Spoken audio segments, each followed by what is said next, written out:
The AISH application has two parts. Part A is the applicant's information and Part B is a medical report.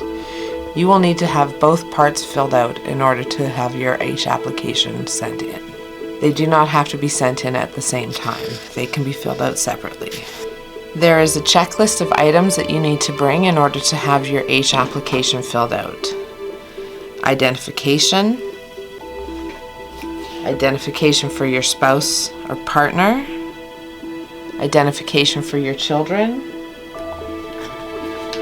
proof of an Alberta address, work history for your last 4 jobs, start and end dates, your family doctor's name, address, and phone number, the name, address, and phone number of any specialist you've seen in the past 2 years, and then confirmation of your income.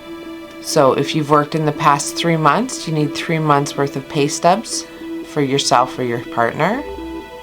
If you received employment insurance in the last 2 years, have you applied for CPPD? If so, statements of payment. Statements showing any other pension or disability income insurance. We also need confirmation of all assets you and your partner have.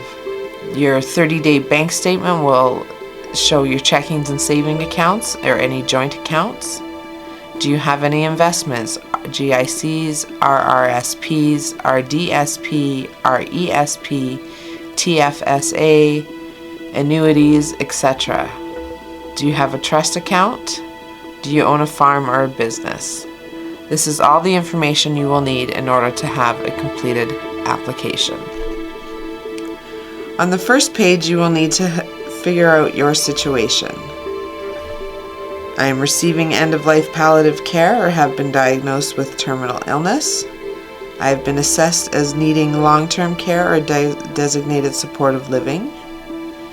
I am receiving income support benefits from Alberta Works.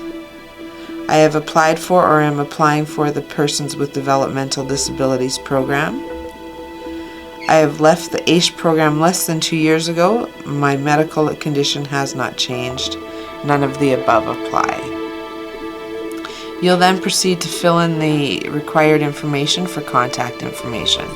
Name, address, social insurance number, personal health care number, marital status, citizenship, living situation, and so forth. The next section, Section 2, is about your spouse or your partner. You will need to provide legal ID for them to photocopy at the appointment. They will also need to know if your partner is currently receiving AISH. Section 3 has to do with dependent children. If not, you go to Section 4. If you have dependent children, you need their last name, their first name, their middle name, their date of birth, if the child is 18 or 19 years old and attending high school, and whether or not the child lives with you. Section 4 is trustee and power of attorney information. You will need to provide the power of attorney documentation. Section 5 is the medical information. You will need to have your doctor's contact for name, phone number, address, and postal code. Please supply all the doctors that you've seen in regards to your medical condition, including any specialists. You can add an additional page onto this if you need. This section here is to describe your medical condition and the impact it has on your ability to work. You just write in your own words what is going on and how it affects your ability to work. Examples of functional limitations. So there's physical abilities, behavior and emotional abilities, communication and thinking abilities, and daily activity abilities. VAD provides a cheat sheet for the doctors as to what AISH is looking for. Section 6 is about employment history. You need to provide the employer's name, the start date, whether you're currently working for this employer, and the end date if you're not. Whether the employment was full-time, part-time, seasonal, volunteer, or unpaid. What the type of work was and the reason for leaving, whether it was medical or other. Section 7 is education and training history.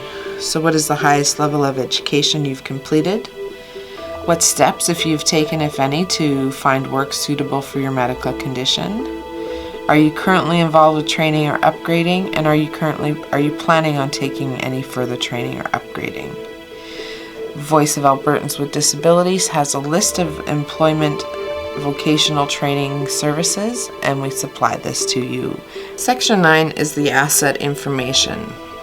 You need to know how many bank accounts you have, any information about any investments, life insurance. We also need to know about how many vehicles you have. Is it adapted for a disability? Do you have a recreational vehicle? What is your home situation? Recreational property, rental property, farm and business. That includes spouses. We need to have all that information for your spouse as well as yourself. The last page has 3 spots for signatures. The declaration that information is correct, the AISH consent, the Canada Revenue Agency consent, where your partner and yourself will need to sign. Section 11 continues for the Canada Pension Plan Disability consent.